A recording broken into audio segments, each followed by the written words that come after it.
So, good evening, everyone. Again, again, we will start with a short breathing meditation, followed by generating positive motivation for being.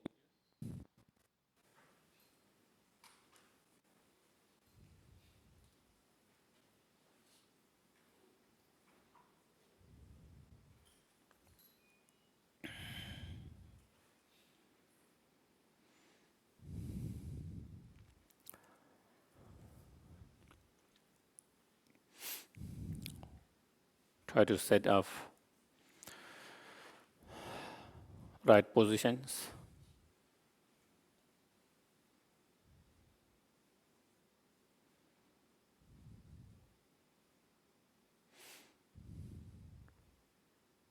Relax.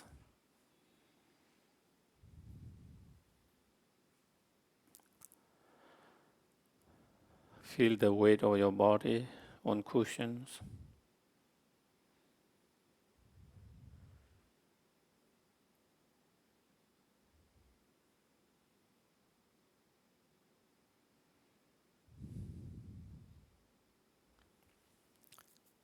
And as you inhale and exhale naturally,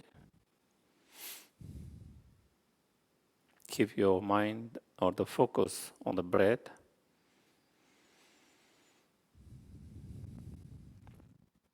Observing it mindfully.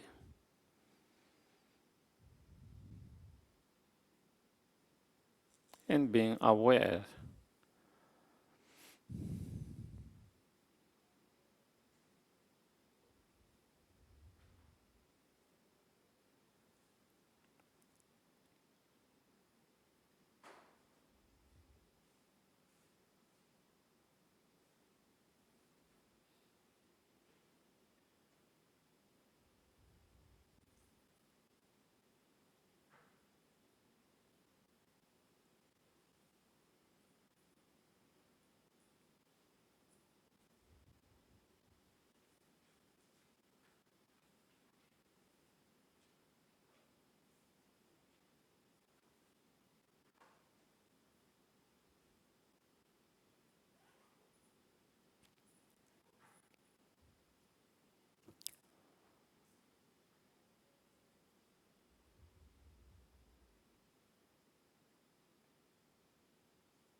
As our mind started to settle down,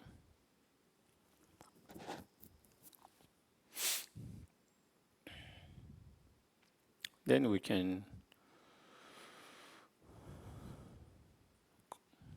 contemplate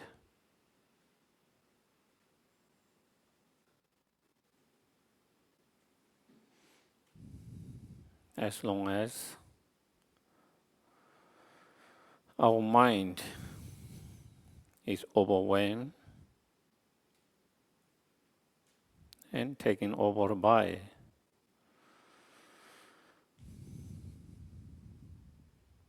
those disturbing negative emotions.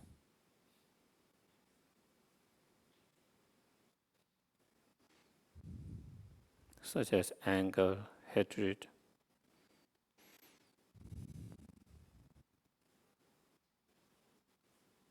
strong attachment, jealousy,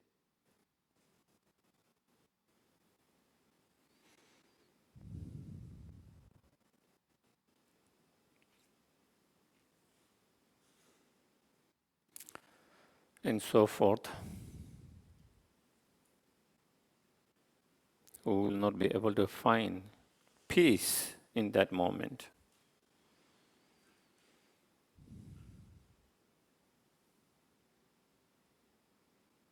Our mental peace will be disturbed by those emotions.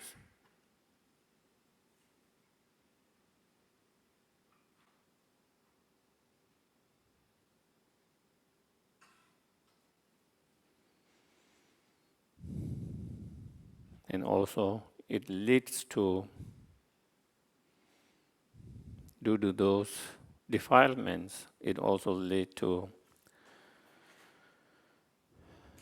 fear, worry,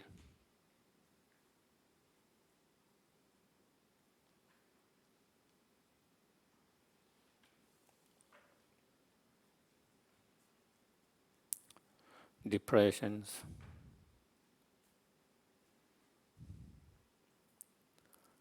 self-hatred, and all other negative, all other unhealthy emotions, feelings,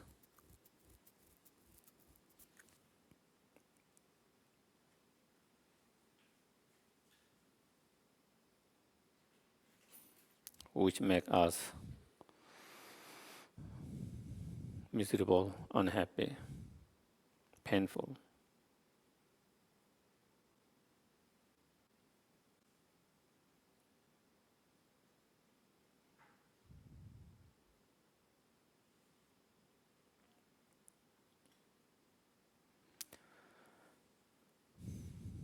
And as long as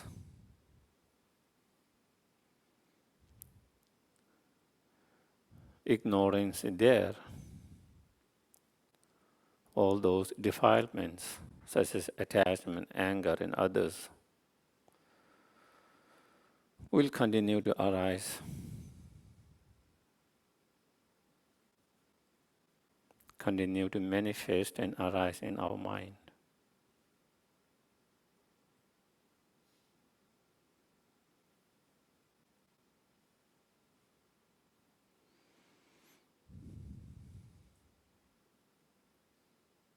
Not only disturb us or our peace and harm us,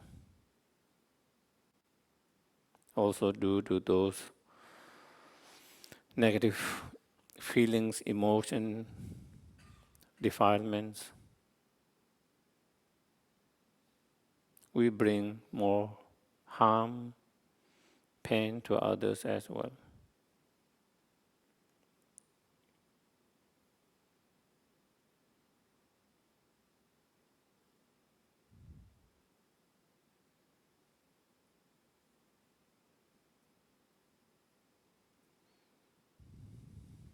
Therefore,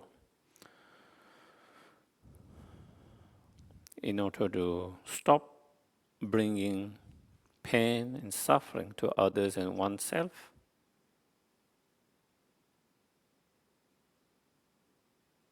we must reduce and eliminate those disturbing negative emotions such as attachment, anger, and so forth.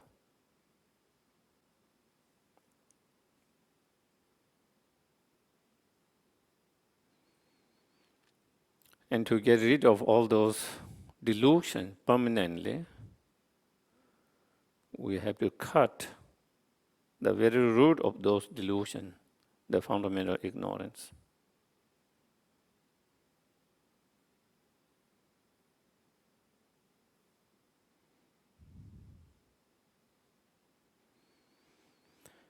And in order to eliminate that fundamental ignorance, we need to develop the wisdom realizing the ultimate truth or reality or the emptiness.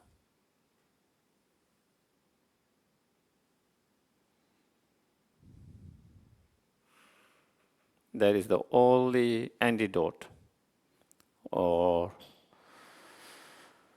positive state of mind that can completely destroy and cut the ignorance, the root of all the other delusions.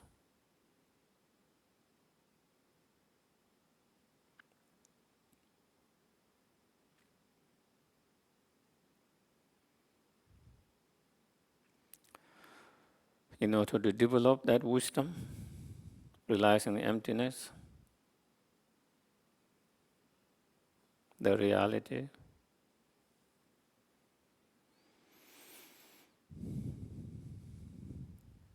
we must continue to reflect, contemplate, meditate correctly, continuously,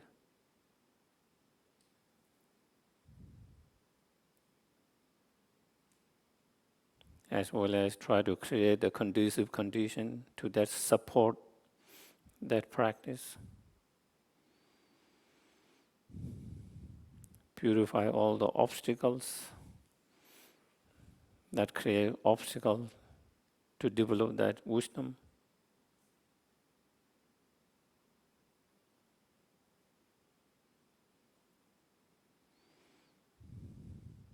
And in order to contemplate, meditate correctly, continuously, we need to continue to be reminded, continue to learn, study. Therefore, I'm going to listen to the talk. Not only listen, but also trying to apply those practices as much as possible.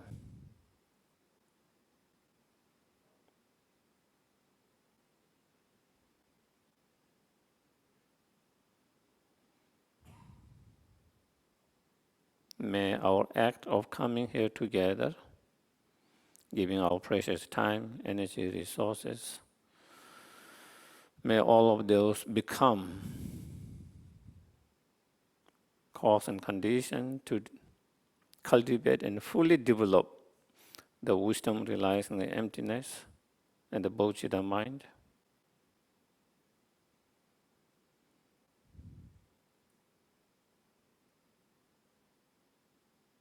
And having developed and fully cultivate and develop those realizations so we can achieve fully awakened state.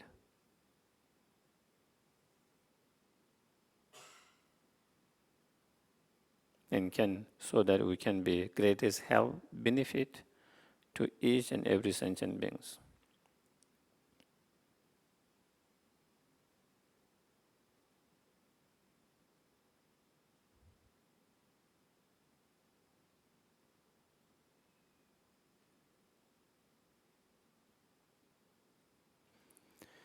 Okay, so then we'll go into the refuge and bodhicitta. Please turn to page 98 of the Red Prayer Book. Refuge and Bodhicitta before the teaching.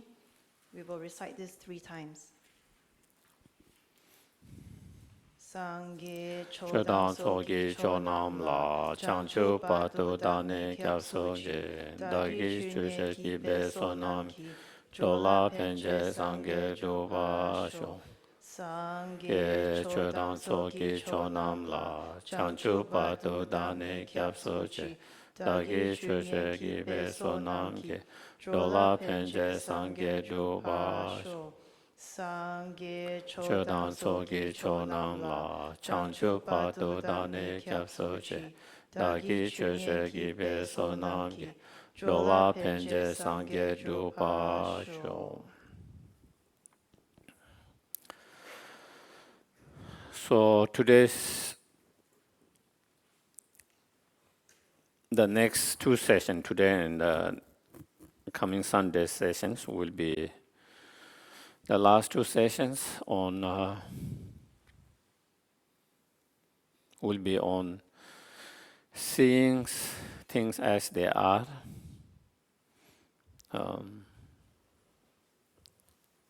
the actual nature of the things or the objects, you know.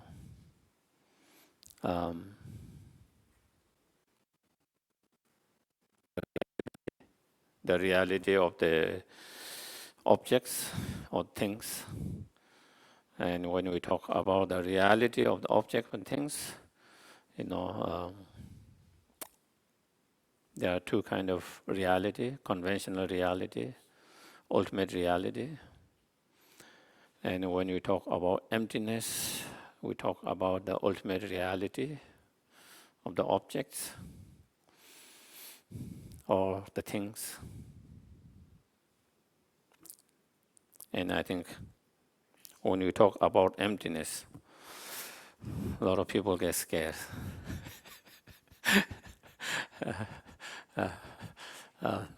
They think it is something they cannot understand, too difficult. But then we have to study even more if it's difficult. If you think it's difficult, therefore I'm not going to pay so much attention, then it's going to be more and more difficult. It can only be easier if you continue to explore, continue to try to understand, trying to read, trying to listen, trying to reflect more and more, you know, because it's the most important.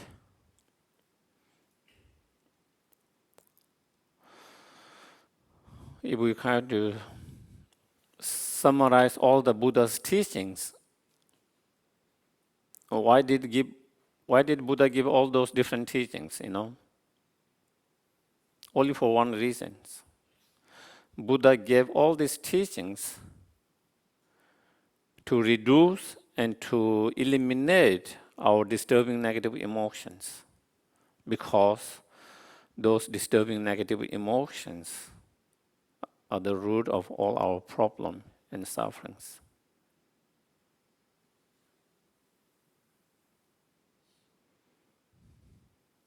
And in order to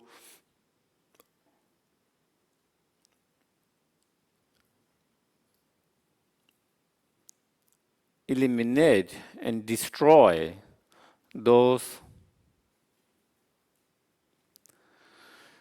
afflictive emotions from the very root permanently, then one needs to develop this wisdom, realizing emptiness. Without wisdom, realizing emptiness, there is no way to cut and destroy those afflictive emotions from the very root permanently. Through other different practice meditations, we can reduce those afflictive emotions to a certain degree. We can reduce them even without that wisdom, realizing emptiness. Through different practices, meditation, you can reduce certain level of anger, certain level of attachment, certain level of, you know, ignorance, certain level of jealousy, and so forth.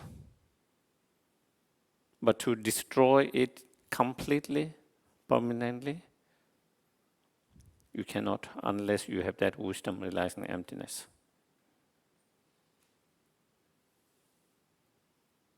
Oh, it is like that, you know. Maybe the tree, you know, poisonous tree, you know, that the moment you touch the branches, the leaves, you know, that make you itchy or reactions.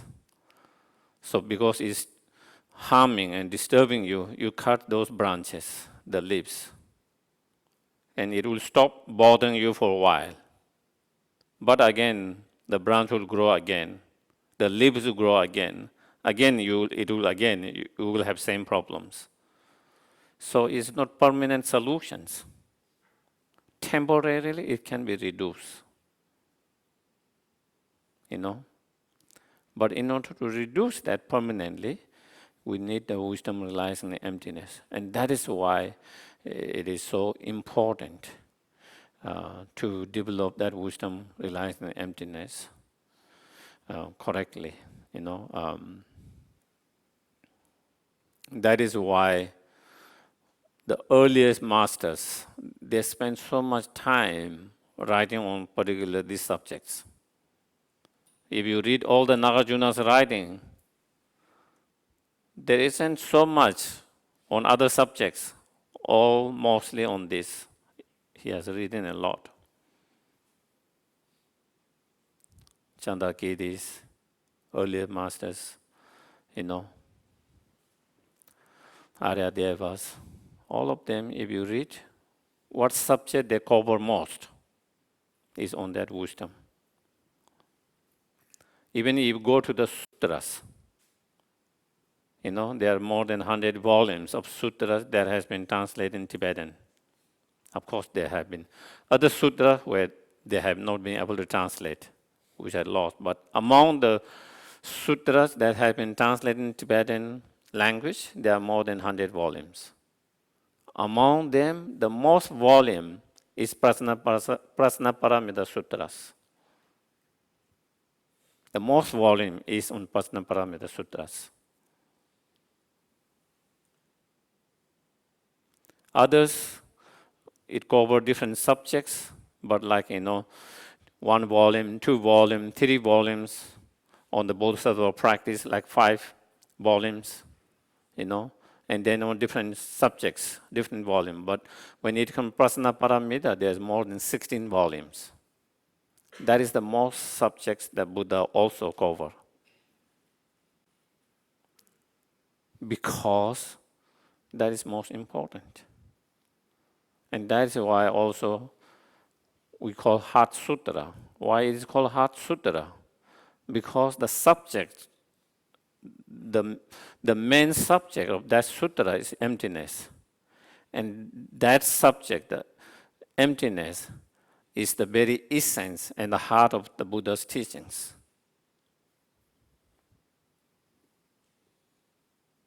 And it's the very essence and heart of the Buddha's teachings, because if we have, once you develop that wisdom realizing emptiness, then we can reduce and slowly destroy those afflictive emotions, the root of the problem, sufferings.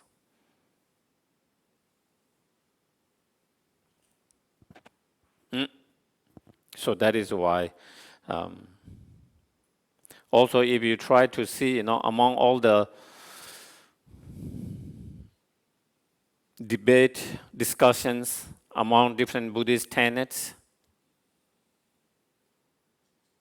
and among Buddhist and non-Buddhist tenets, most of the debate is when it comes to what is the nature of the reality, what is the meaning of emptiness, selflessness.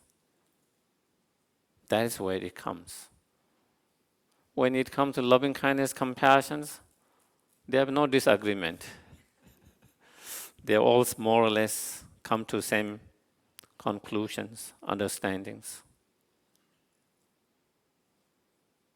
You know, they all promote, they all agree it's important to develop those qualities. Also, what loving kindness means, compassion means, there is not much differences. But when it comes to what is the nature of the reality, what is the ultimate nature of the reality, what is the meaning of selflessness, emptiness, that is where the differences and the disagreements or the debates. What does it show?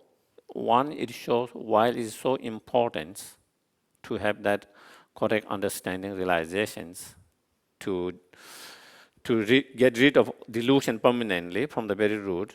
At the same time, that topic is not so easy to understand.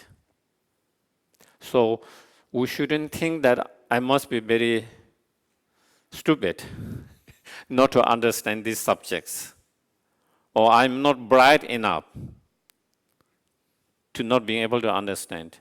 Even some of the greatest scholars have not fully understood them. You know, if those some of the greatest thinkers, scholars, masters, even they couldn't understand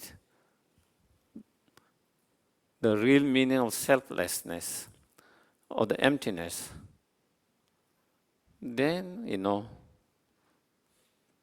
for us not to understand immediately, you shouldn't be thinking, oh, I must be very stupid, or not sharp.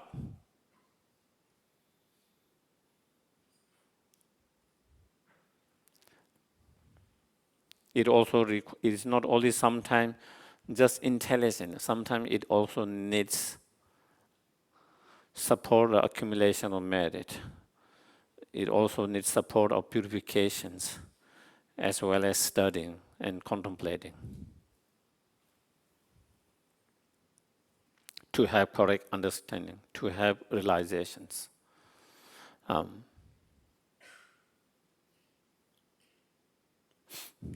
So that is why this is important, in Buddha's, the King of Concentration Sutras, the Buddha mentions, if one analyzes the selflessness of the phenomena and having, and whoever meditate on what has been analyzed, which is the selflessness or the emptiness, that is the cause to achieving the state beyond sorrow, the nirvana. No others cause will lead to nirvana. The only things that can lead to nirvana, total freedom from the delusions and the samsara, is that wisdom. And same, Nagarjuna explained, whoever do not have realization on emptiness, will not achieve nirvana, and the 6 cycle sentient beings will continue to circle into the samsara or cyclic existence due to the ignorance.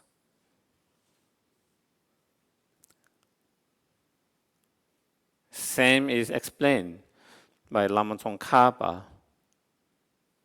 in Three Principal Aspects of the Path.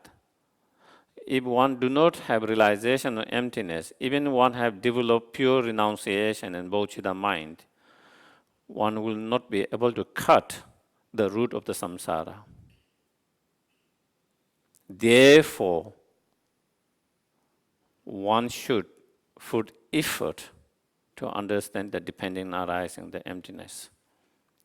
So all the Buddha himself, all the earlier Indian great masters, as later all the Tibetan masters such as Lama Tsongkhapa, they all agree, same, that in order to free ourselves from all the delusions permanently, completely,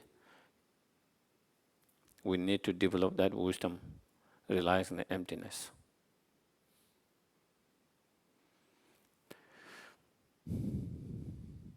And to understand that, we have to understand how all these delusions are rooted in ignorance.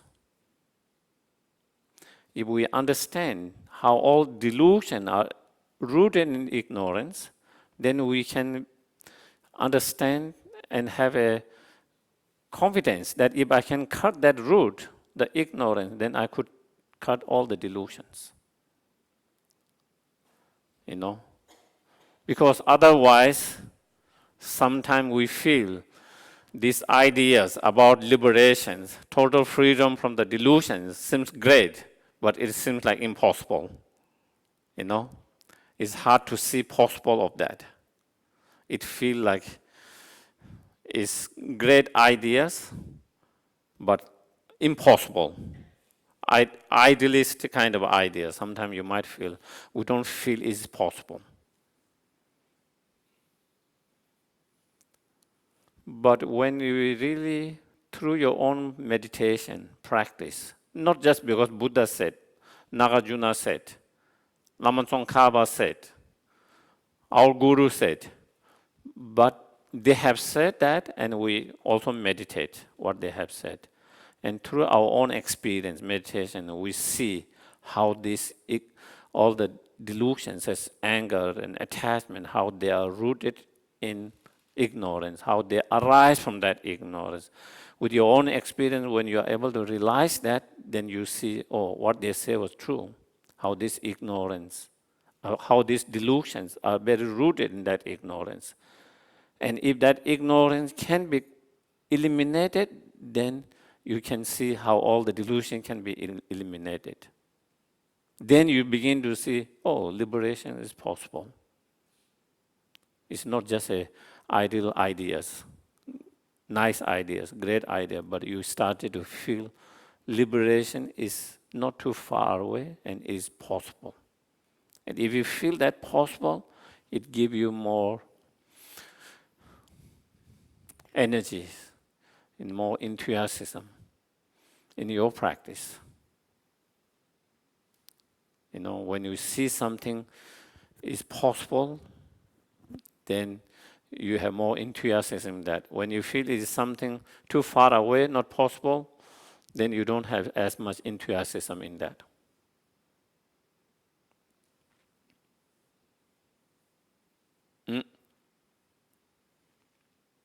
And as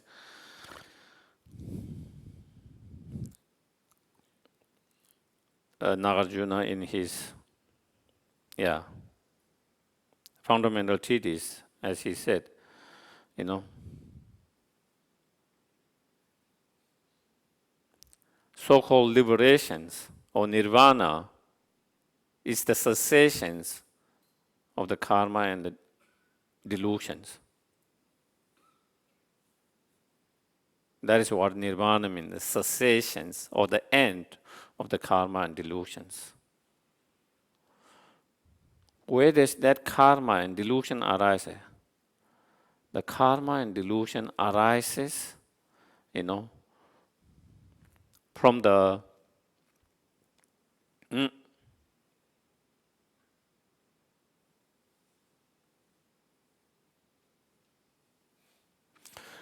fabricating mind, you know.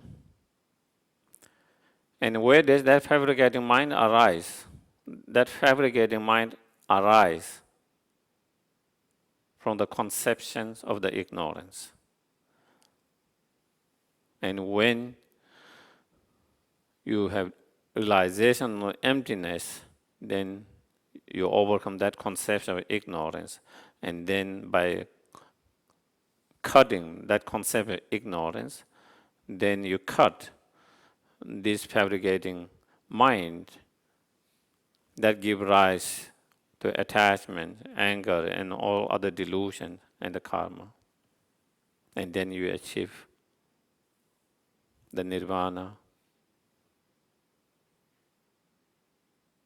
Similarly, you know, Aryadeva, the main disciple of Nagarjuna in his 400 stanzas, he mentions ignorance pervades in all the delusions. Ignorance pervades in all the delusions. Just as the bodily sense faculties reside in all physical part of the world. And when that ignorance is destroyed, then all the delusions are destroyed, because you destroy the root of all the delusions. by destroying the root of all the delusions, then you destroy all the delusions which arises from that root, from the root of ignorance. And in praise to the dependent arising, Lama Tsongkhapa mentioned same things, all the problems and sufferings and all the delusion are rooted in the ignorance. And to destroy that ignorance, you have taught, saying to the Buddha that you have taught the dependent arisings, the emptiness. And so when you actualize that realization of the emptiness, then you can destroy the ignorance. So to understand that, then we have to really observe, pay attention in our own mind. When you are angry, upset, trying to look where the anger arises from. When you have attachment, try to look where the attachment comes from. Instead of always looking outside, look inside. Where is that anger arising? Where is that attachment arising? Where is that anger rooted in? The attachment rooted in? And if you see it, then there is projections or fabricating minds, in terms of attachment, that mind says, oh, this is good, this is nice, this is attractive, this is pleasant. There's that mind that fabricate more than what is there, exaggerate, fabricate, project. On the basis of that, then attachment, then, oh, I must have that, I need that. Why? Because you see, oh, this is good, this is nice, this can solve my problem. They will make me this will make convenience. This will give me joy, happiness. All those different mind, that project in that objects, that give rise to the attachments. In terms of anger, then it's similar. It's the other way around. Or this object will hurt me, harm me, or my family, or someone, or this is bad, this is harmful, so you project, your mind project and fabricate more negative qualities. And the more your mind fabricate and project more negative quality, the more dislike, more aversions, more anger towards that. Are we clear? Is that your experience, or you have different experience? To me, that seems to be my experience. Not only those great masters said, but like when I analyze this, my own emotion, my own feeling when I have anger or attachment, where does it come from? How did it come? It comes from that mind of projections or fabricatings, those qualities. Where does that mind of projections and fabricating mind arises? On the basis belief, there is object from its own side there. So there is object from its own side here, and this object is nice, good. There is an object from its own side, and that object is bad, that. On the basis of believing or perceiving, there is objects from its own side. From its own side. Are we clear? Or do you believe when you had attachments or anger, and before that you had these projections, this is good or bad, whatever projections. Do you believe there is no object from its own side, or there is a belief and perception there is object from its own side there? On the basis of that, that is how you do that. So if we analyze that in our own experience, okay, not what the Buddha said and what is said in text, but with our own experience, then we can see what they said and our experience is same. From that, what we understand is how attachments, anger are very rooted in that ignorance, how it arises from that ignorance.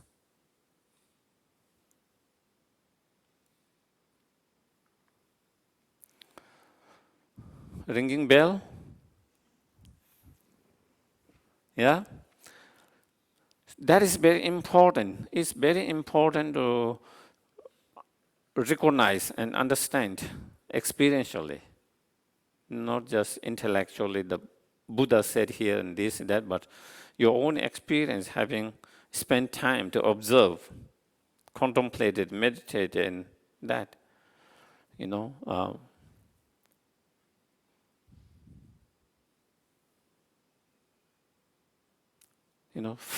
The first thing is that there is belief. There's object from its own side. And then on the basis of that, and then it's good, bad, we project. On the basis of how we project good or bad, then attachment, anger arises. If we don't project, there's no anger and attachment to arise. If we don't project good, bad, all of that. If there's no objects from its own side to project, there's no projections. And fabricating. If there is no fabricating projections, then there is no delusions, anger, attachment arising. So that is how we know how it is very much rooted in that ignorance.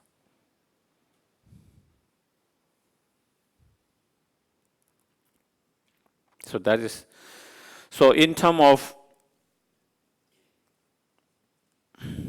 so that is one thing we have to have better understanding how delusion are rooted in the ignorance. When we really understand that, then we will be able to understand how getting rid of ignorance is the key. And once you understand that, then you understand how cultivating that wisdom, realizing the ultimate truth or reality is key to eliminate the delusions.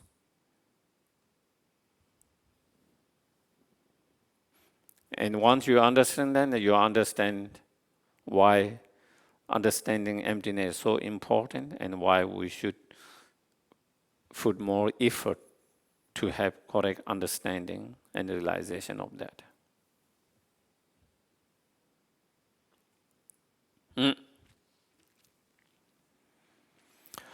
So when it comes to the emptiness or the ultimate nature of reality, and as they are, the reality of or the nature of the things as they really are, in presenting the emptiness, to understand the emptiness, you find many different reasons and logics, so many different reasons and logics in the earliest Buddhist masters writing, Nagarjuna's, Shantakidis, Shantideva, all those great masters, especially in Nagarjuna's writing, so many different reasoning, negating the object exists from its own side through many different reasoning and logic, so many different logics.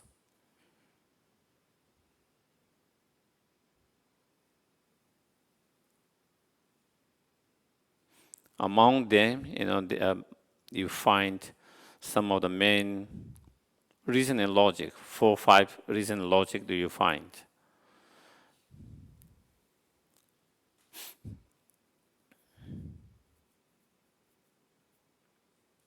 one of the reasoning logics is analyzing the nature of the phenomena itself. The nature of the object or phenomena itself by analyzing whether it is one, same, or totally different, but separate from its basis or its parts. That is one analysis you find.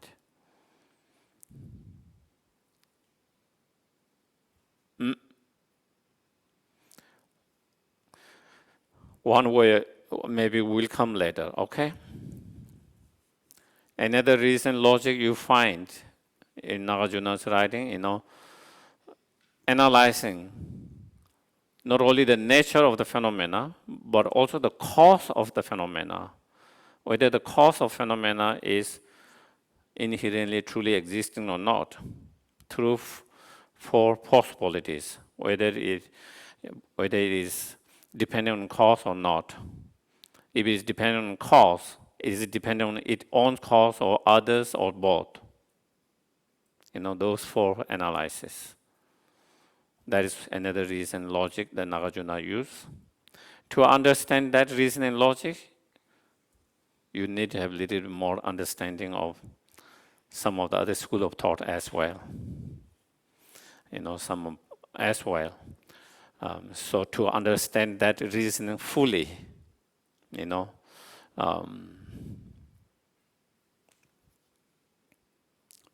have to understand some of the tenets of non-Buddhists as well as some of the other Buddhists as well. And through negating that is presented. But when you negate someone's tenet, it's not that they are arguing or debating just because they are different ideas. A lot of those ideas over the other tenets, some of non-Buddhist tenets, ideas, some of the tenets of, Buddhist tenet of Bhavasika, Sotandrika, we have similar belief. So by negating that is negating those beliefs. So it is outside, it look like they are debating because they have different philosophy. But if you go deeply what they believe and how we believe ourselves, there's a lot of similarity. And by negating them is negating those misconceptions and ignorance. So it is not just they are debating something and then we are just learning those just to have those different philosophy ideas. Actually, by understanding them, then it helps to understand some of our own gross misconceptions and ignorance and belief through those understanding to help to overcome that. Yeah. So I don't want to get lost there going too detail and then, spend too much time there. But sometimes I think it's important to understand that because sometimes people think, oh, I'm not interested in philosophy, so why should I study that? It's not important. It's difference among those philosophers and different tenets. Why it's important for me to study it? Because I'm not interested in philosophy or such and such. But actually, if you really see it, for example, between the Buddhists and non-Buddhists, when they negate permanent self, partless self, autonomous self, even though it's negating the other schools. But if you look, we have those beliefs. We have this belief or misconception about permanent of ourselves. We hold ourselves permanent. We hold many objects as permanent. So through that, then you understand, oh, it's impermanent. And through that understanding impermanent, we reduce and destroy that misconception of permanent self. And same with, as it, negate other school of thoughts, it's same. We have different level of ignorance. Many different level of ignorance. Through the negating each of school, and through understanding each of those selflessness of each of those school presentation, then our understanding become more and more deeper and able to reduce gross misconceptions and ignorance to the subtle and the more subtle level of that.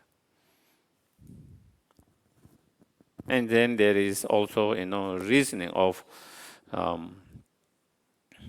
analyzing the result of that phenomena. What's the nature of that result, that phenomena?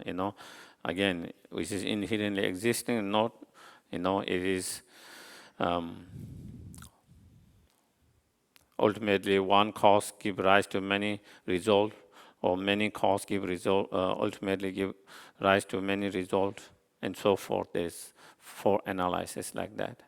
And then there is analysis of what is known as the king of logic or reasonings, dependent arisings, And then there is other analysis, 7 analysis, similar to the chariot,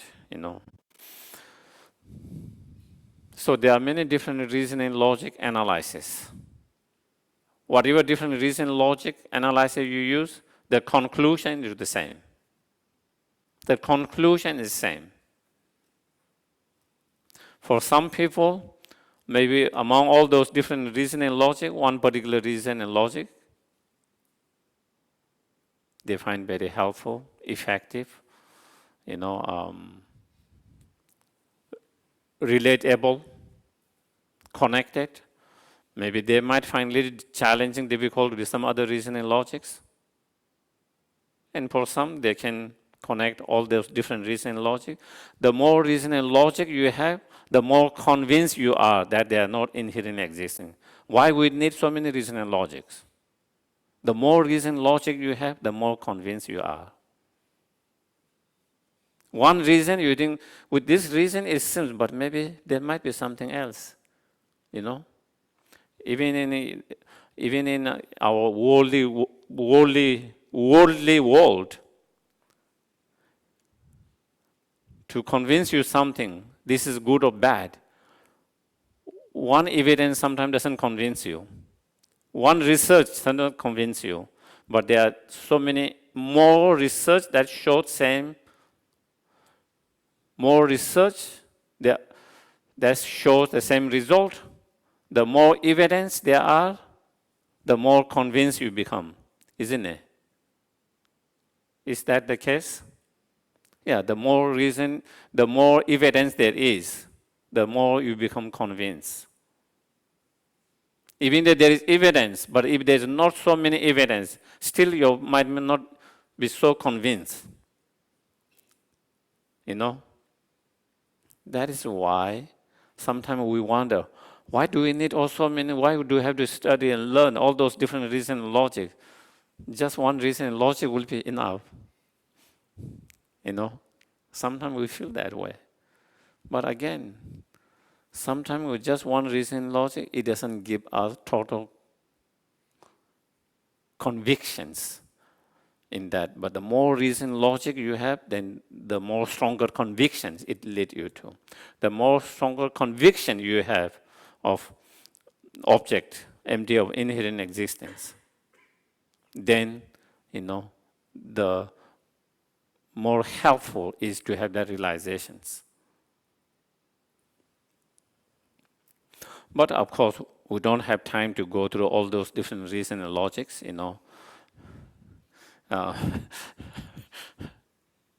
So we will have to focus. I'm going to focus on a couple of them. Okay, because I think that might be a little bit more easier. The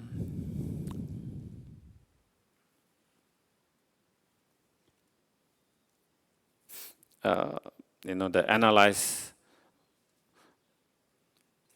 the nature of the phenomena itself, whether it is one or separate, and then also from the point of view of dependent arisings. But first, I like to start with that. And in relation to that, I want to go through the four analyses.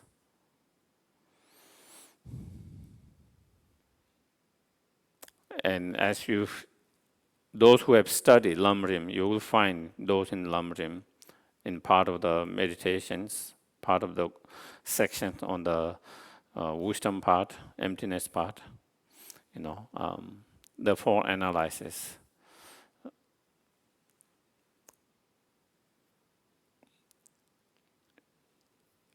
The first analysis is identifying the object of negations.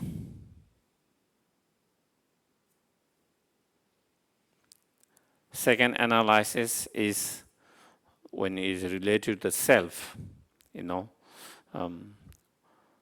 whether self is one with its basis, the aggregate, and the second analysis is, the analysis of pervasive. What it means is, if something exists, okay, it had to exist either one with that object or separate from object. Is there a third possibility? Is there any third possibility where another object is not either one with the object or neither separate from the object? If it is not one with the subjects or the object, it should be separate from the objects. There's only two possibilities. That is pervasive, because that is also important to understand when you go through that analysis. If you think the third possibility, then when you go through those analyses, then even though it's not one with the aggregate, even though it's not separate from the aggregate, but you might still think there is another possibility. So you wouldn't come to the convictions that is, since it is not one, since it's not just separate, therefore it's not inherent existence. Because if it's inherent existence, it should be. So that is the second. That is another. For example, if we are looking for, let's say, a snake in the house, okay, in your room. If you have only 2 rooms, you check both rooms clearly. If it's not there, then you know that it is not there. You have checked every corner of 2 rooms. If you have 3 rooms, third possibility, and you have not checked that third one, then you might still think, even after have checked in 2 rooms, it's not there, but you might think, oh, maybe it could be in the third room, because there is other possibility. So you are not totally convinced it's not there. Why? Because there is third possibility. Are we clear? But if there is no third possibility, there is no third room, there are 2 rooms, and you have checked every corner of 2 rooms, and it is not there, then you are convinced it is not there. That is why this second analysis, Kabanyabene, is the all-pervasive. If there is no third possibility, then the only possibility is one with the aggregate or separate from the aggregate. And whether it is one with the aggregate, you do analysis.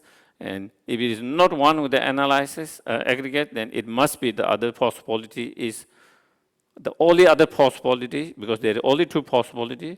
The other possibility is separate from there. And if it is not separate from there, then it is absolutely sure that is not inherent existing or not existing from its own side, objectively. You cannot find within, you cannot find outside. So if you cannot find within the part or the basis or outside of that, then how can you say it is there? Do you get it? Even you feel, because of our strong imprint, even though sometimes we feel it is there, even though you cannot say it is there, but if you really use reason and logic, analysis, then absolutely there's no other possibility. And therefore you know it's totally this, my feeling is wrong.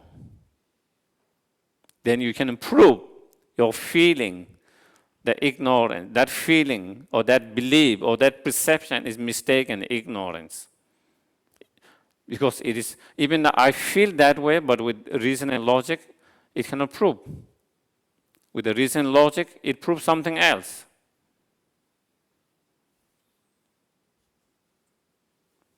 So I think that kind of analysis can be helpful. And that kind of analysis you find Buddha's explaining in the,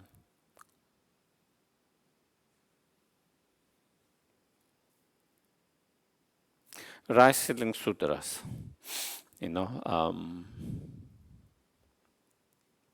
You find in the Rice Seedling Sutras. And then you find in Nagarjuna's Precious Garland, where he explained if you try to find where is that self, it's neither the earth elements of your bodies, neither the water element, nor fire element, nor the air element, nor the space elements, nor the consciousness element, none of them, nor is the collection of them. So that is, and then similar analysis you find in Shantideva's, in his chapter 9. And he go through even each part of the body, the eye is not the self, ear is not the self, nose is not the self, each part of the organs, different part of the organs, which is not self. So these are very same kind of analysis. Okay?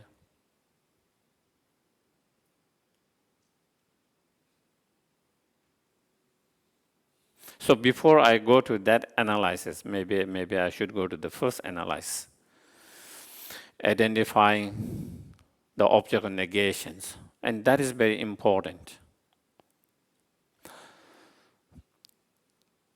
When we do that kind of analysis and meditations,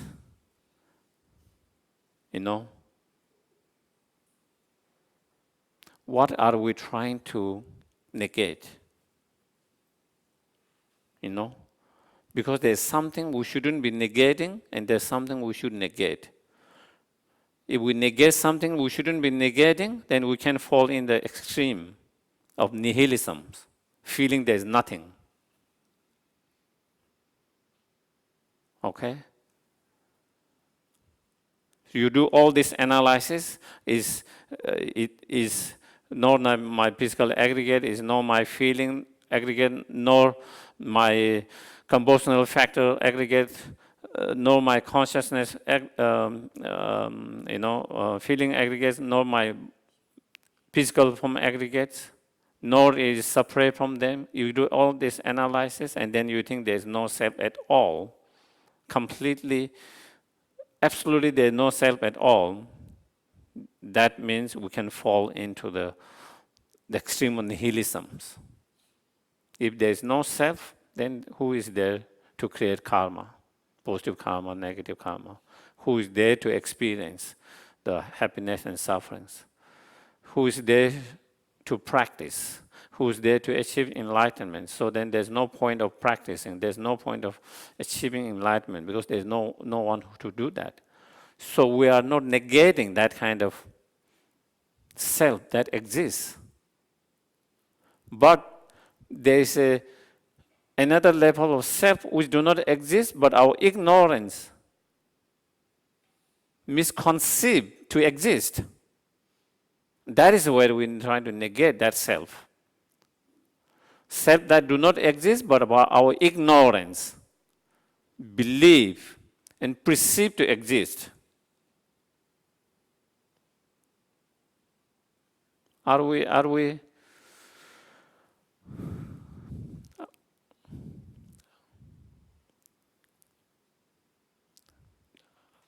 okay?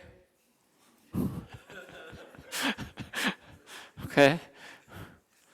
So there is a self that exists, and there is self that do not exist, but our ignorance believe to exist. Our ignorance perceive to exist. And that is where we need to negate that self because it does not exist. And that is identifying the object of negation means understanding, identifying what is that self that is misperceived or believed by the ignorance to exist. We have to understand and then to be able to differentiate the self that exists and the self that ignorance perceive to exist so that we can make those two differences, those two self differences, so that we don't get, when we negate the self that is misperceived by the ignorance, you don't believe this self also do not exist. Do you get it?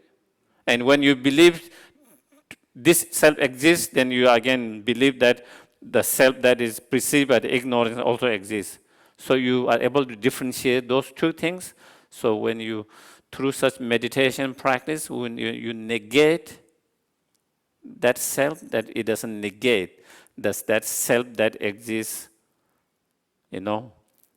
conventionally. So that is why we call the object of identifying the object of negation. That is very important to really understand those two selves and identify what is being negated, the self that is being negated, so that we don't fall in the danger of nihilism, the extreme of nihilism. So that is, and to understand that, again, we have to do meditations. Sometimes when we say self, how does the self appear to your mind? And how does your mind perceive the self to exist? Normally when I'm going, I go into bathroom, or I need to go to the town today, or I need to eat, there's sense of self. And how does the sense appear to us in that moment? How does our mind perceive that sense is more difficult to identify.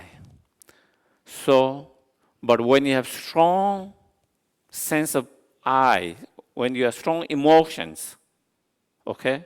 Strong fear, for example. Strong fear, when you have strong fear, or strong anger because someone, humiliated you, Someone humiliated you, someone accused you of something that you have not done anything wrong, very badly, then you feel so strongly, I have been mistreated, I have been abused, I have been humiliated, I have been accused for no reason. So there is very strong of I who is very hurt. Very hurt. I have been accused, I have been, there's very strong sense of I in that moment. And that is where, if we are skillful, when we have skillful, while we allow that strong sense of I, which arising naturally in that moment, from one corner of your mind, you skillfully watch it, how that I appear to that mind in that moment, and how does the mind perceive that I to exist in that moment. So that is where you need the skills, because when you started to watch and observe, the sense of I become weak, because it's like you are watching. It's interesting, how our mind works, When the thief know that there is a camera or police watching, they will be quiet. But when they know there is no camera, there's no police, they will be more active. Similarly, when we started to watch, that mind become less active. But when you don't watch, it is more strong. And so that is where you need a skill to be able to do that, to really identify. And that is where you can really, it become more obvious. It becomes more obvious how does the I appear to that mind at that moment, and how does the ignorance, the I, perceive the I to exist in that moment. It becomes more obvious to identify that in that moment. Normally, it becomes more difficult to identify when it's not strong. And in some, they said you can even use, maybe you can even imagine, that you have been, because in real moment, it might be very difficult for us, unless someone has trained a lot, In real moment, it might be very hard to do that. So since it's very hard to do that in real moment, so while we are meditating, we are sitting, we can think of certain events that has happened and still is bothering very strongly. And when we think of that person or that situation, still a lot of emotion arises, Because, and when that strong emotion arises, sense of self, I have been mistreated, and so then in that moment, then you try to watch from one corner of the mind.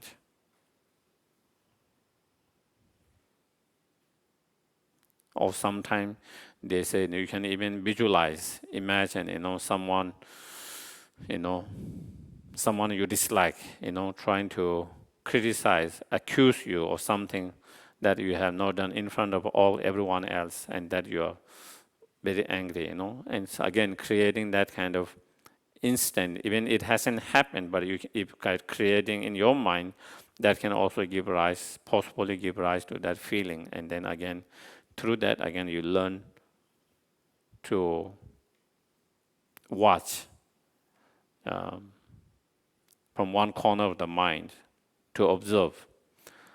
Through that, then we try to identify, Otherwise, again, we use different terms or words, and it just becomes words. We say, at that time, the I appear so concrete, so real, inherently existing. All these different terms we use, but it's just a term. It's just a language. But you cannot really mean what does that mean? What is that real? What is that concrete? What is that, real, inherently existing? What does that mean? But if you are able to observe and really feel that, then you can see, that is what it means. This is what it means in all those teachings. Concrete. Now you can see, there is a sense of concreteness, of self in that moment. There is a sense of inherent existence in that moment. Real, truly existing, as there's real and truly existing self that has been hurt, that has been abused, that has been mistreated.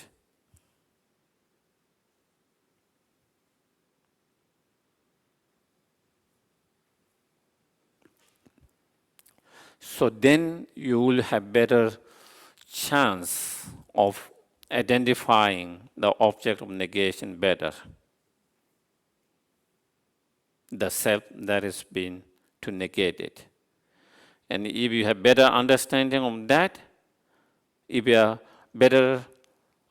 have been able to identify better, then when you do the next analysis, then it becomes strong, effective, without falling into the nihilism.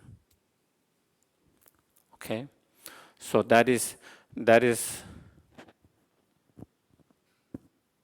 so that meditation can take time too. Even just identifying the first. And that is why in some practice, there are some practice like Jö practice, like Jö practice, where the practitioners go in a very fearful environment, like cemeteries, and in very fearful. And because in that fearful environment, you have that strong sense of I, fear. And then the idea is then in that fear, then you try to identify that I. How does I appear in that moment? And then so you can have better identifying, better understanding of that I that is to be negated.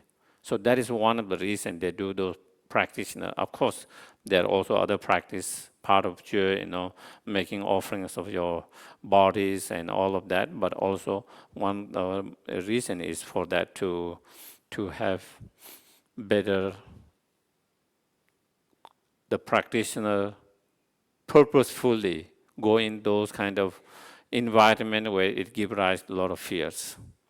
And then in that moment of fear, with the strong sense of I, me, and then trying to watch, trying to observe, and so that you have better understanding of the first analysis, the object of negations, to be able to identify better.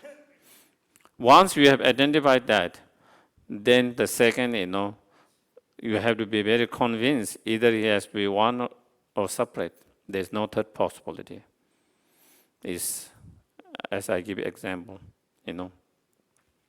if there is no third possibility, if any object exists, it has to be either, one with the other object or separate from that other object. There's no third possibility.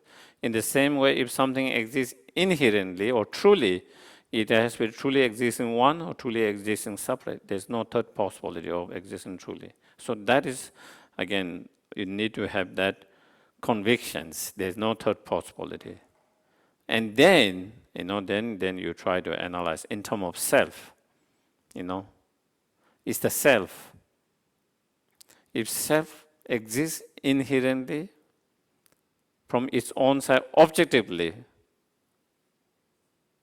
when something exists from objectively, if you say objectively, when you analyze, you have to find within the objects. And when you say within the object, the parts that make the objects, Otherwise, it wouldn't be existing from objectively,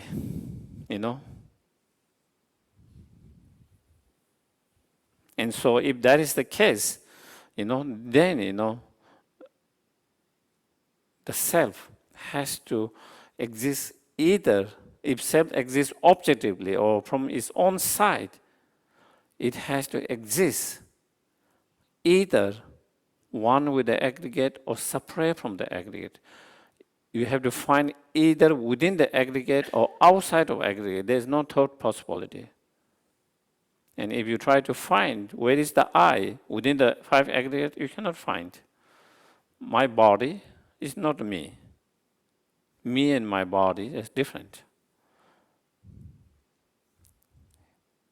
I'm not my body. I'm not my feelings. I'm not my distinguishing mind. I'm not conventional factors, the other mental factors. I'm not the consciousness. Nor the consciousness is me, my feelings is me, my compositional factor is me, nor my feelings is me, nor my body is me.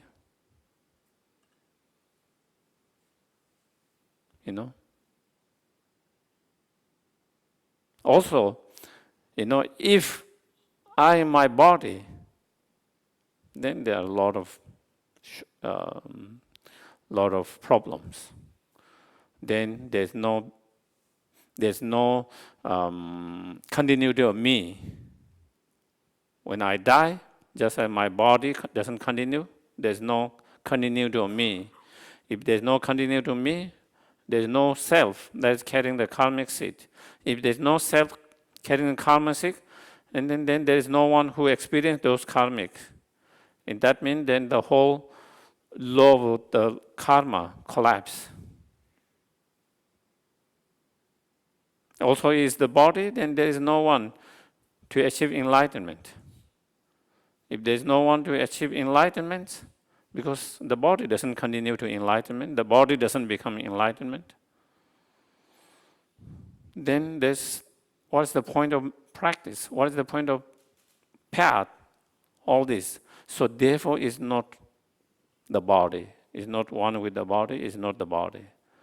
The only other possibility, the mind, also is not the mind. If it's the mind, again, there are many problems, Then it becomes formless. It becomes formless. If it's the one with the mind, if it's the mind, same with the mind, then it becomes formless. If it's formless, then there is no self getting, chubby, skinny, the mind has no way to get chubby and skinny. So then there is no self who is getting chubby or skinny. Then we don't need to worry about that. There's no way getting taller, shorter. There's no way the self falling and getting injured. All this conventional reality will collapse. There wouldn't be the functioning of all these conventional, which we all, I'm coming by walking. I'm coming by driving. There's no coming by driving or walking because you are not, the self is, there is no physical. And so, therefore, is neither one with the body, neither one with the mind.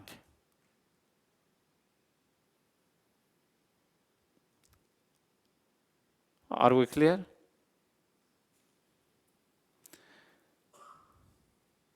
If it is neither one with the body and the mind, it is totally separate from the aggregates. It's not totally separate from the aggregates.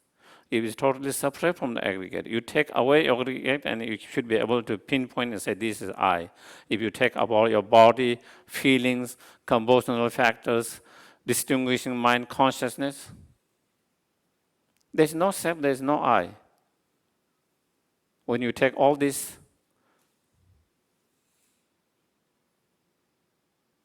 so neither is separate from the aggregates. So since it's not one with the aggregate, nor separate from the aggregates, therefore it cannot exist from its own side by itself. By itself. When we say existing from its own side by itself, it means to be able to exist without depending on any other factors, conditions. Are we clear? Otherwise, it will not be existing by itself because it is existing by depending on other factors, other conditions.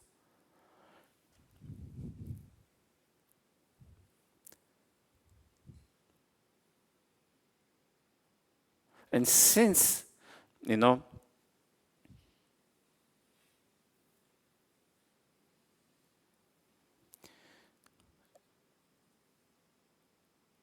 so there's no self that is totally separate from the aggregates. And therefore, because it's neither one, neither separate from the aggregates, nor you can find within the aggregate, nor you can find outside the aggregates, therefore is totally empty of existing by itself, is totally empty of existing from objectively from its own side. So then you come to that conclusion, convictions. That is totally, that is how we didn't feel at the very beginning when we had that strong sense of self, when we were identifying that, when we had a strong sense of self. At that time, there was a really sense of I was existing from its own side by itself, so concrete, so real. So now these two are totally opposite. the reality is when you analyze it, that is the reality. But the mind at the very beginning that perceived it to exist so real by itself. So then we understand that mind is mistaken. That mind is ignorance. And that mind is misleading us, deceiving us.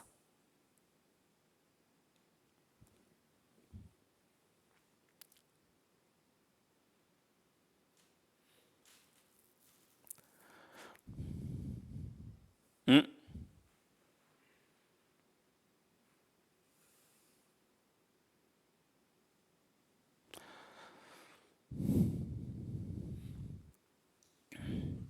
Mm. So that is the meditation, that is the analysis we try to do. We do that kind of analysis, trying to find where is the self. Is this found within the body? Can it be found within the emotion, feeling? Can it be found within the discriminating mind? Can it be found within the discompositional factors mind? Can it be found within the consciousness? If it cannot be found within each of those aggregates, can it be found outside of aggregate?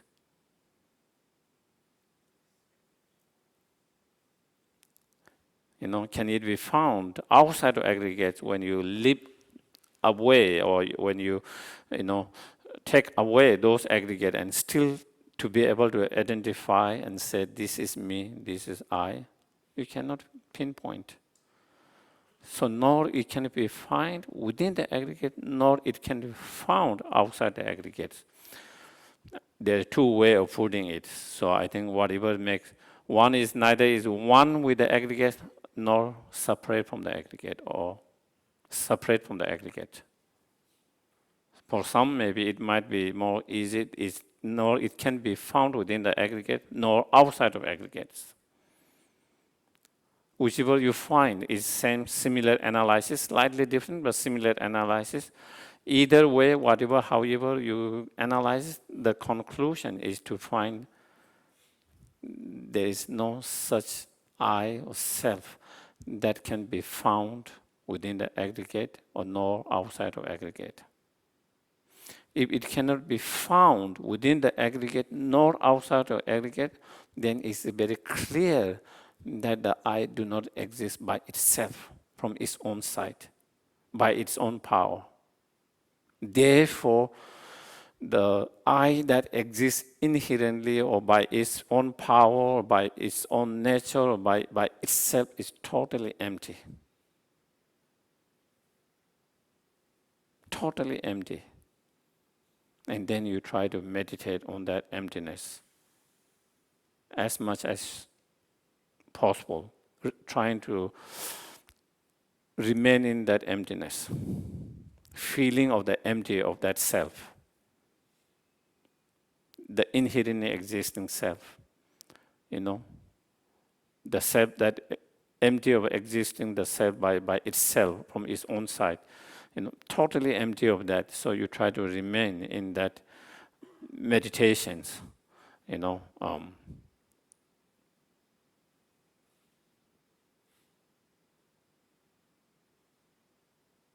as long as you really feel is totally empty.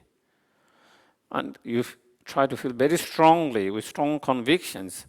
Then after some time, your convictions is not strong as before. Your feeling of that empty self is not as strong. Then again, you do the same analysis, come to the same conclusions, same understanding, and again try to remain in that emptiness.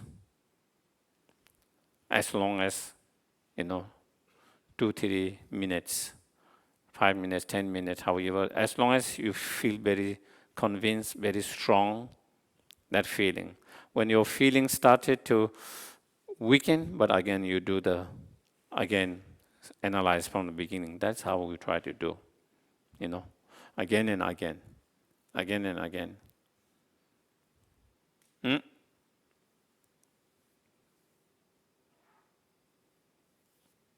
And that is what is known as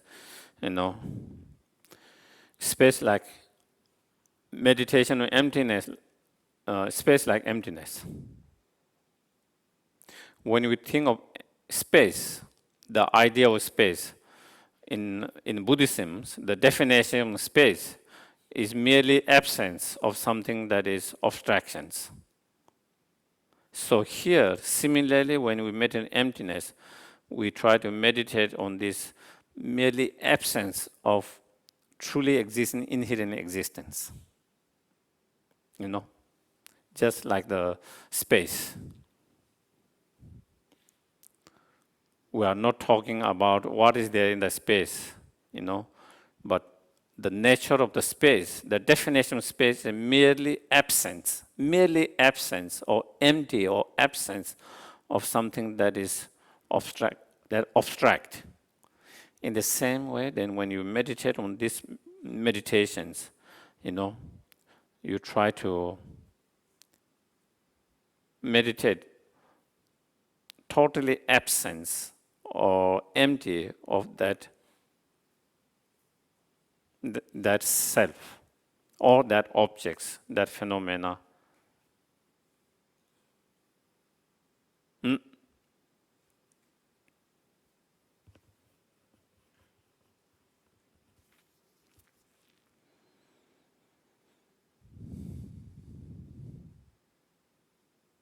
And then, maybe at the end of the sessions, as you are closing the sessions, on that emptiness, as you are closing the sessions of meditation on emptiness, then you can think, how the self exists. The way self exists is by depending on many other factors. The self exists, but not inherently or not by itself, by its own power, not by objective from its own side, by depending on many other factors, conditions, as a dependent arisings. That is how the self exists. So then you can kind of try to end the meditation by understanding. And then as our practice gets better, then the way self exists is on the basis of merely imputations. Merely imputations. That is how the self exists. Nothing more than that. Nothing more than merely imputed, merely designated. That is how the self exists. So, and I think we are going to, Sunday I'm going to a little bit more,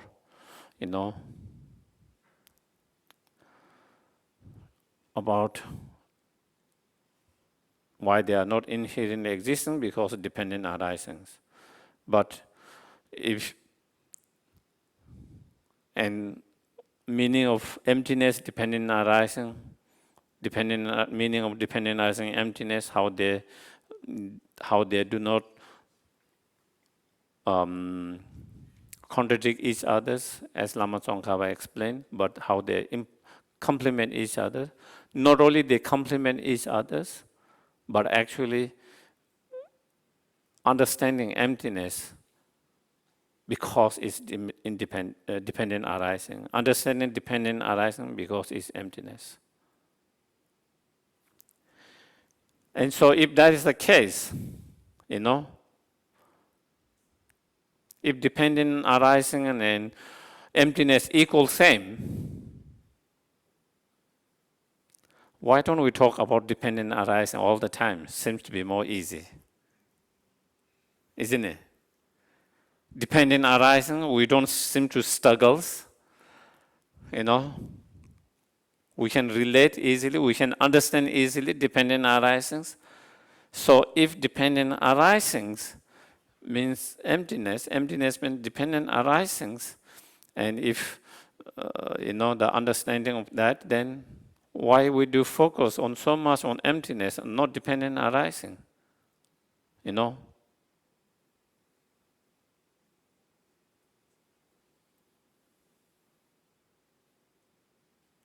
Whether if you go in sutras, you read Heart Sutras, you read Dhammakantra Sutras, and you read all other Prajnapada Sutras, mostly emptiness. In emptiness, there's no feeling, no form, no feeling, no discrimination, this and that, and all in all these sutras. Even though there are sometimes when there's mentioning of how things exist, the form, feeling, all of them exist by nominal or by imputations. But those statements you find only once a while here and there, not much. If you read Nagarjuna's writing, it's all negations, not much on dependent arising. Even though he does explain dependent arising, he does explain the meaning of emptiness from the point of dependent arisings. But mostly it's the negations, the emptiness. You find the mostly focus on negation in Sutra, in Nagarjuna, all the writings. Even in meditation, we focus more on the negations, the emptiness. Why is that?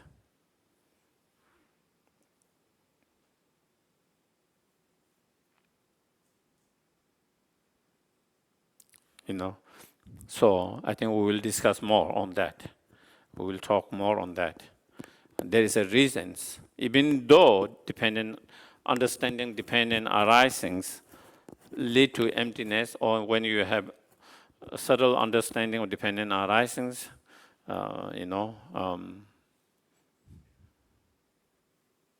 then you have realization in emptiness, but again,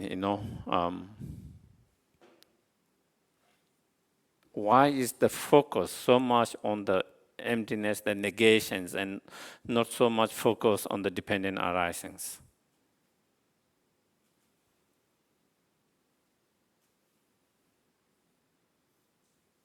I think we will talk more about that as well. So that is, the meditation on space like emptiness. And then there is meditation on illusion like emptiness, And the illusion like emptiness is mostly, we can again maybe talk next time. Yeah. So mainly there are two meditations on emptiness. Space like emptiness meditation and illusion like emptiness meditations.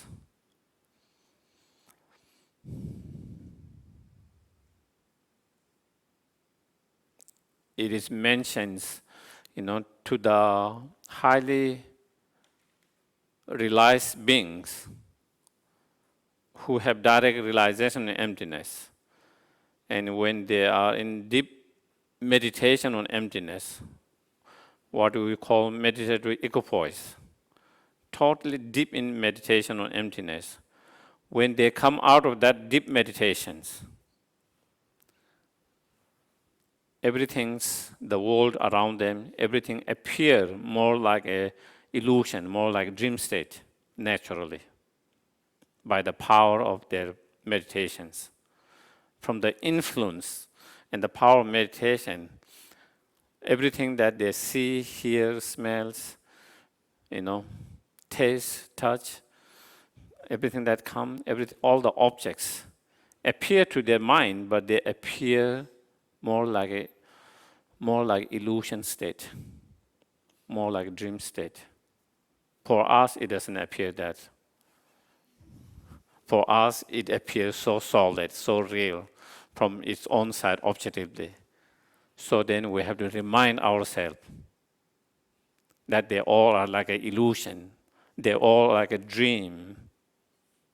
So that is what we have to remind again and again.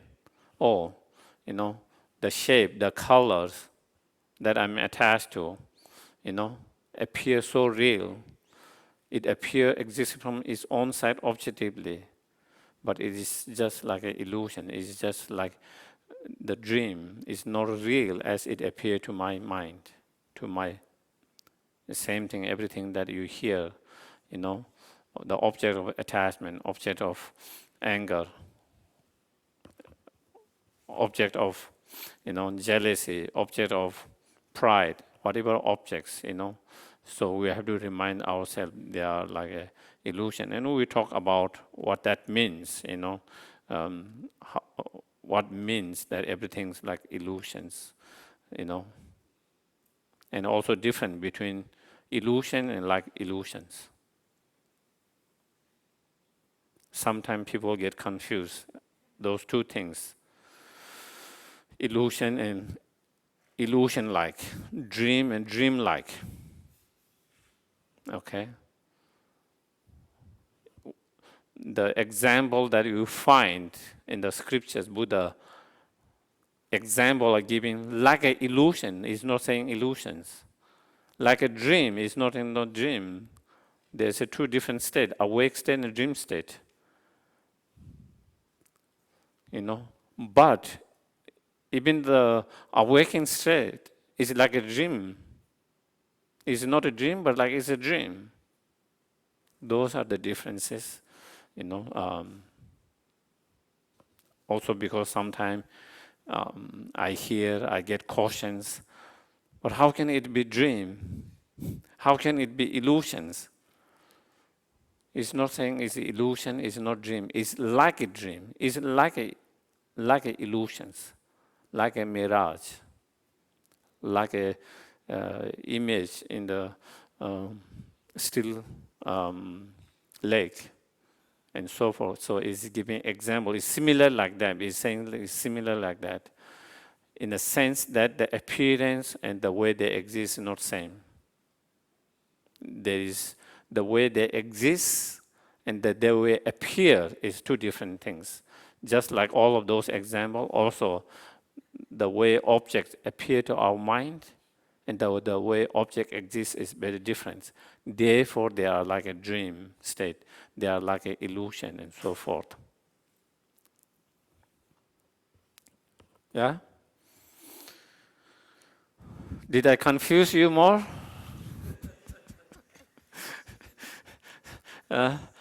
Instead of clearing, making emptiness is, sometimes you feel like you got it, and then you feel like you totally lost it. It is like, I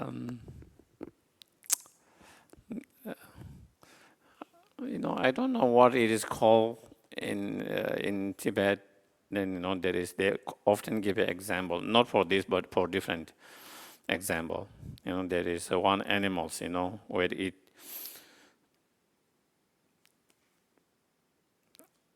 catch its victims or the animal, and it put under the its butt to catch others. But when you try to catch others, it goes away. So it never, it catch and put butter, and then trying to catch the other one. So, so sometimes emptiness might feel like that. And feel like we got it, and then again we didn't get it. And then I think we got it, then again, then you think, oh, you feel like you lost it. But then, oh, that is, then like you feel it's teasing. So I will open for some questions.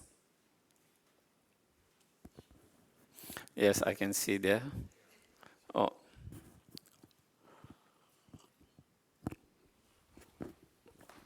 Hello. Yeah. Thank you, Geshe, for the teaching. Thank you. Yeah. Can you please share how would those people who have found the self, the object of negation, describe the self? Describe the self as a very ugly, very chubby, well,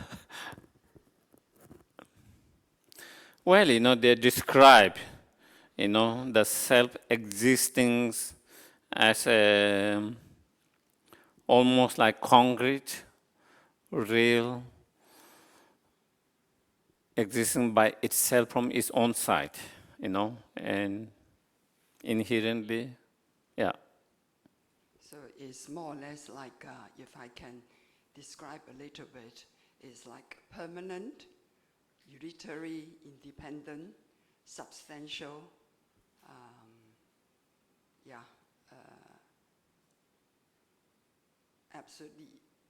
absolutely, independent, objective, can be found. Yeah. I think when we describe, existing as a, yeah, definitely there is also permanent. But that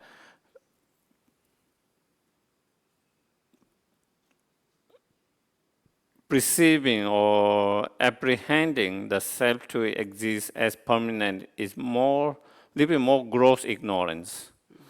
It's still ignorance, but it's more gross. Here we are trying to find more the subtle ignorance. But definitely there is also that part too. Yeah. Thank you. Thank you.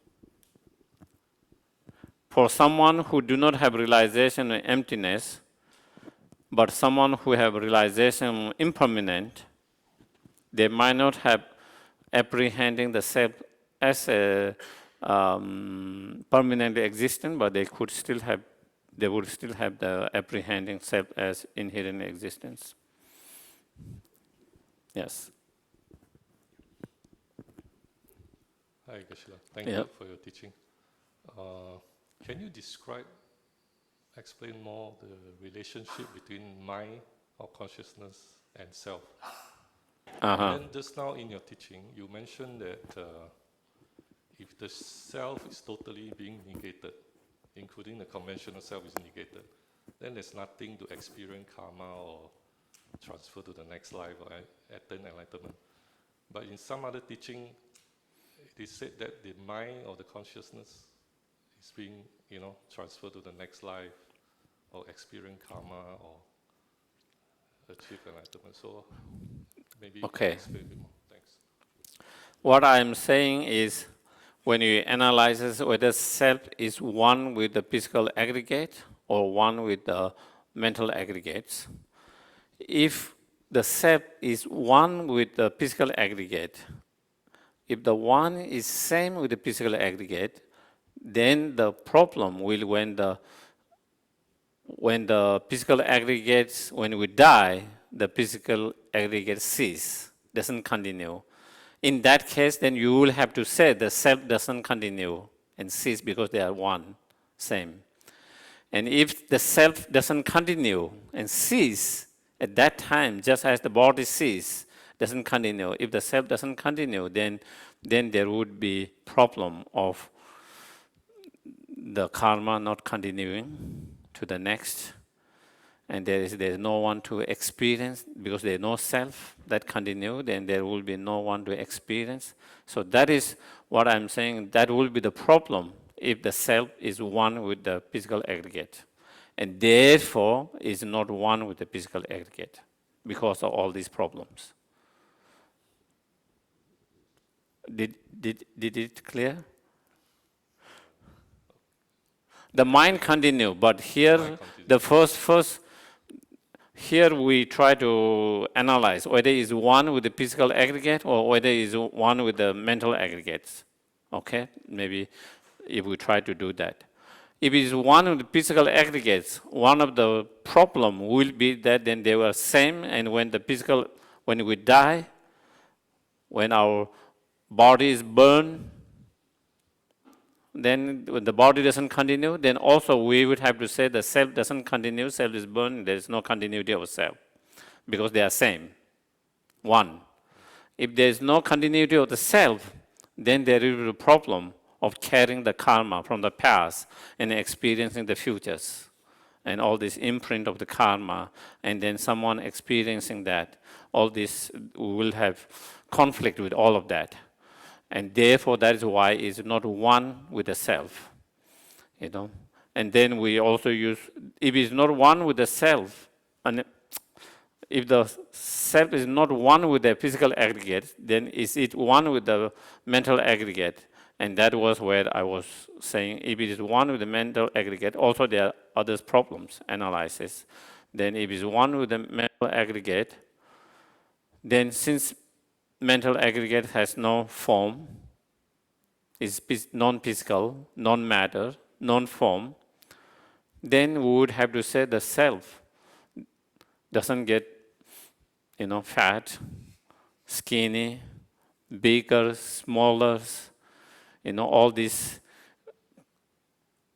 concepts will collapse. All this conventional reality will collapse. Then we wouldn't have the self getting hungry, thirsty, if there is no body, because if it's same with the mind, it would become as equal or identical or same with the mind, then the self has no bodies. The self has no, and if there's self and no body, then there's no way to get hungry, thirsty, and fall down and have the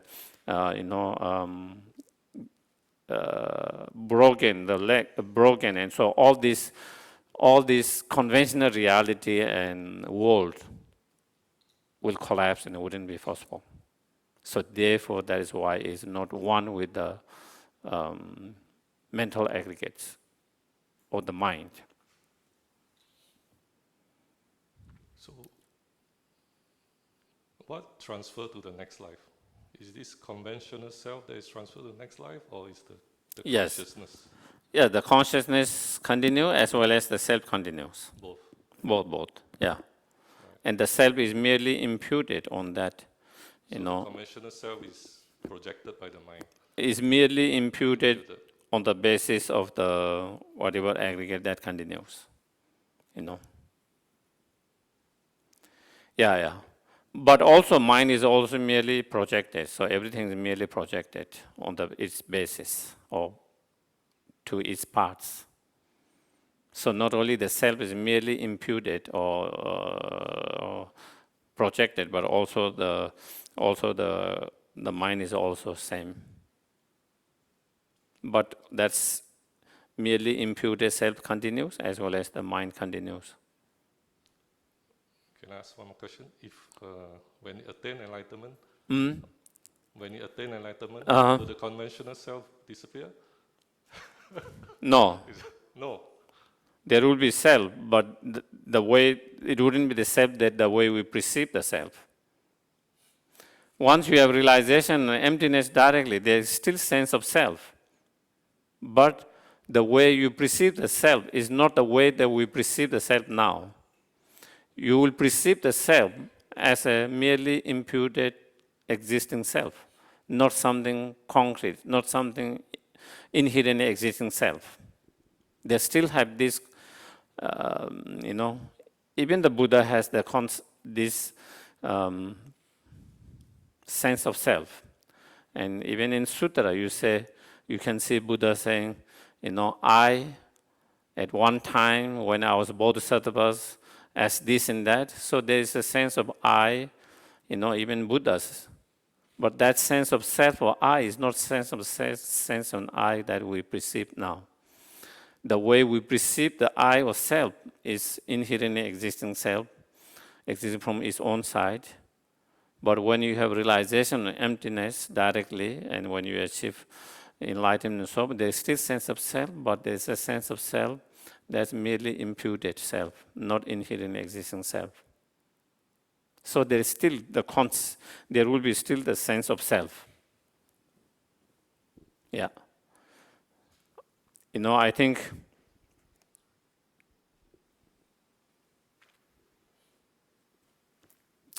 in some traditions, I think,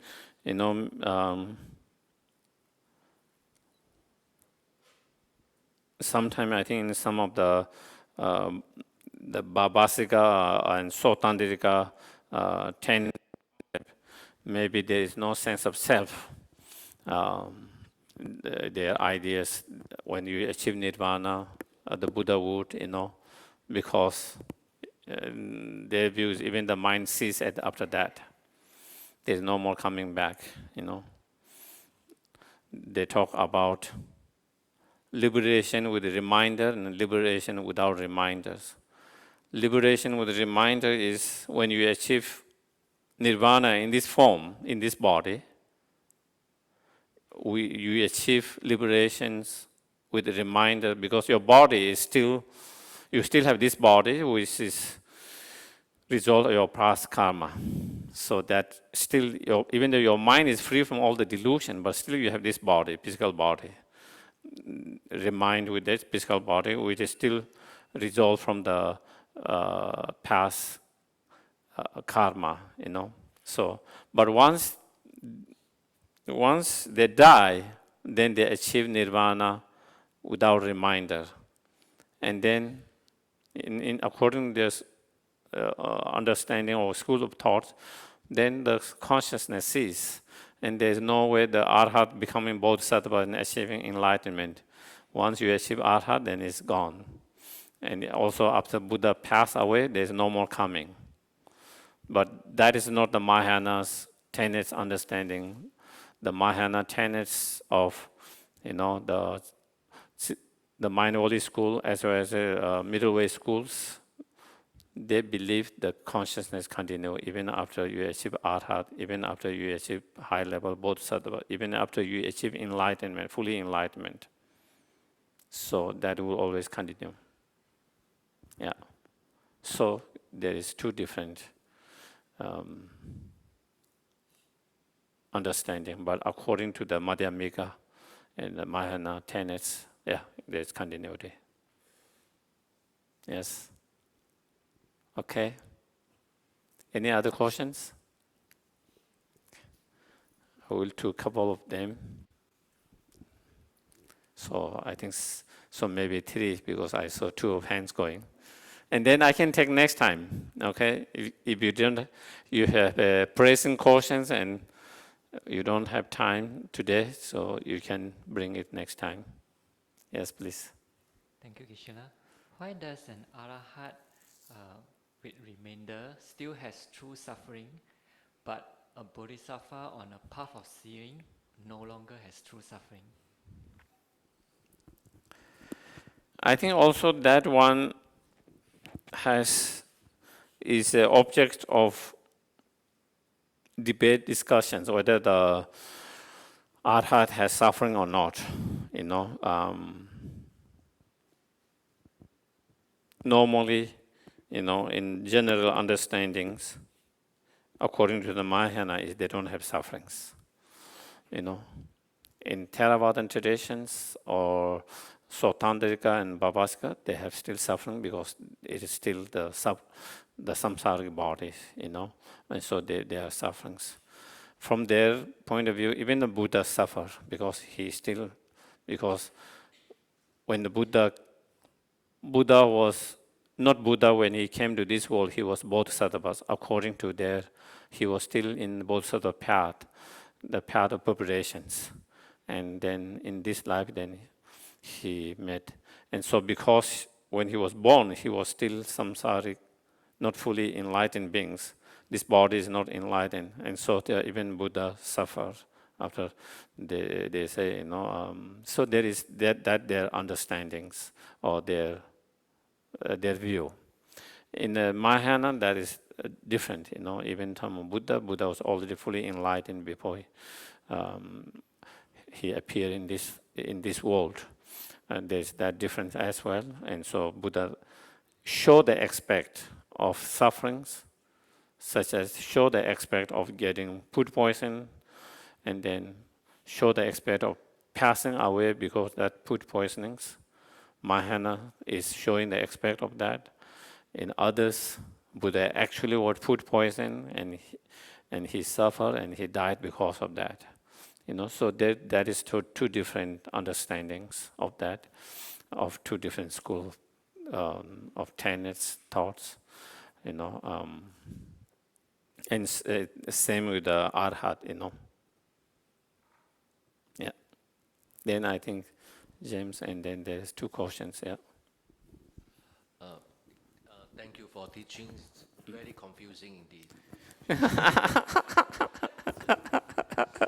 It means good. Yeah, there's a lot of thinking. Okay, my question is, now when the emotion arises, one could observe the emotion, right? Now, who is this observer? Yeah, that's my question. Yeah. So who is the observer? One part of your consciousness. And then, of course, then if you want to go in more details, then then you are trying to, there are two kinds of analysis. Conventional analysis, ultimate analysis. When you talk about analysis. Conventional analysis, who is observer, who is, let's say, the conventional analysis will be, are you analyzing, not analyzing? Are you hungry, not hungry? Have you gone, not gone? These are more kind of what we call conventional analysis. Ultimate analysis, who is that guy who is analyzing, not analyzing? Who is the one who is going, not going? Who is the one who is hungry, not hungry? So that going deep in the nature, who is that? And that is more what we call ultimate analysis, really trying to find the nature of that who is experiencing that. And so, and on relative level, who is the one who is observing is the consciousness, part of the consciousness that is observing. But if you try to understand ultimate nature of that observer, the consciousness, then even that consciousness is empty of inherent existence. If you try to find what is that consciousness that is observing, is this one with its parts that makes the consciousness made out of many parts? Is this each of those parts? Is this different from the part? Can it be found within the each of part? Can it be found outside of each of part? If you do that analysis, again, it cannot be found. Therefore, it's also empty of inherent existence. So on conventional level, there is the consciousness, part of the consciousness that is observing. On ultimate level, then there is no consciousness that is observing. There is no inherently existing, or on ultimate level, there is no consciousness that is observing. So I think we have to always see whether we are analyzing from conventional, whether we are talking from conventional point of view or ultimate point of view, and we have to understand those two different things, Otherwise, we get confused if we don't differentiate those two things.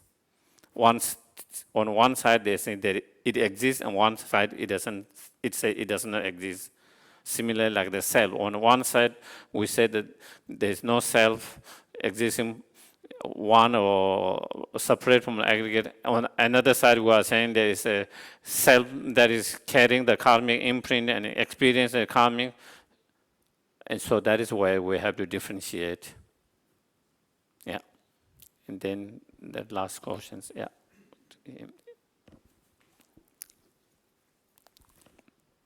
My question is on the enlightenment. So it's actually the definition is realizing emptiness. So if we realize emptiness, does it mean that we are a Buddha already? Uh-huh.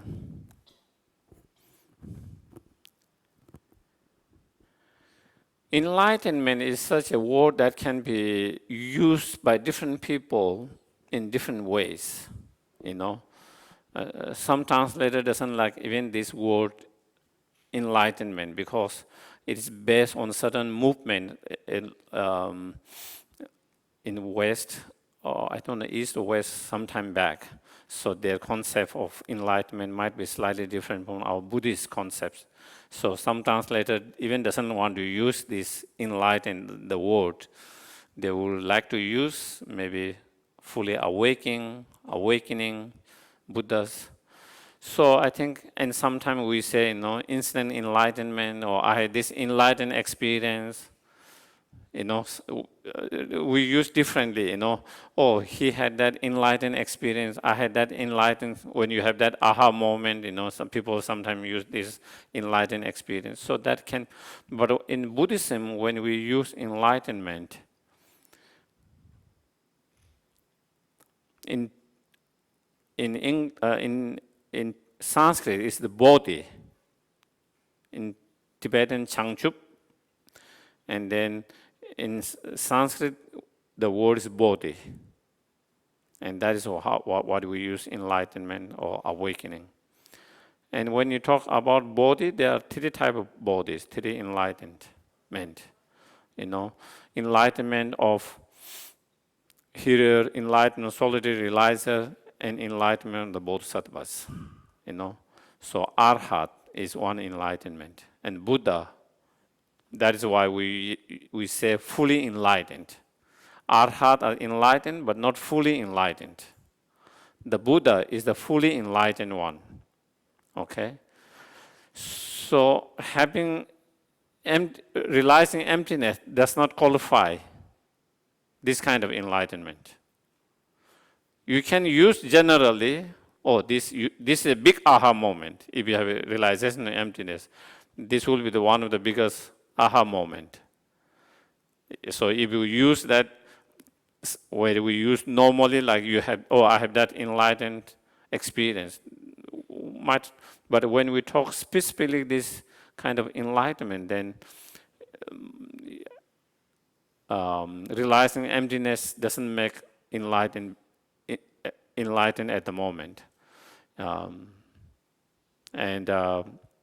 Even you have direct realization of emptiness, still that doesn't become, still there's way to go before you achieve the arhat or enlightenment or Buddhahood. Yeah. But it is the beginning, it is the very, tangible beginning to that enlightenment. It's a big step, one of the biggest steps towards the enlightenment when we have realization of emptiness. Yeah. Okay, we do the dedications today. Please turn to page 246, Master Shantideva's Bodhicharya Vatara. May all beings everywhere, We're plagued by the suffering of body and mind, obtain in the ocean of happiness and joy by virtues of my merits. May no living creature suffer, commit evil, ever fall ill. May no one be afraid and belittled, with a mind weighed down by depressions. May the blind see form, and the deaf hear sound. May those whose bodies are worn with toil be restored on finding repose. May the naked find clothing, the hungry find food. May the thirsty find water and delicious drink. May the poor find wealth. Wealth. Those weak with sorrow find joy. May the forlorn find hope, constant happiness and prosperity. May there be timely rains and bountiful harvest. May all medicine be effective and wholesome prayer bear fruit. May all who are sick and ill quickly be free from their elements. Whatever disease there are in the world, may they never occur again. May the frightened cease to be afraid. May those bound be free. May the powerless find power, and may people think of benefiting each other. For as long as space remains, for as long as the sentient beings remain, until then may I too remain to dispel the miseries of the world. Please refer to the insert, Long Life Prayers for His Holiness the Dalai Lama.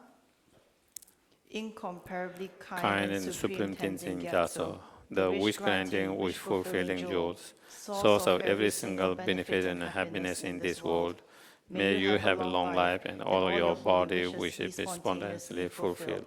Swift return prayers for Kyabje Lama Zopa Rinpoche. Peerless teacher and assemblies of children of victorious one, Savagan and Pratya Buddhas, victorious Losang Father and Sons, along with the lineage master, all the objects of refuge and infinite land. Please bestow the virtue and goodness of accomplishing in this prayer here now, holding and spreading the Muni's precious and complete teachings through explanation and practice. You hold the immoral patience that is never discouraged. Incomparable Venerable Guru, to you I make request. While Striving single-pointedly for the sake of victorious one teaching, the sole gateway through which the benefit and happiness emerge. And for mother's living beings, you certainly divided to peace. What a great loss!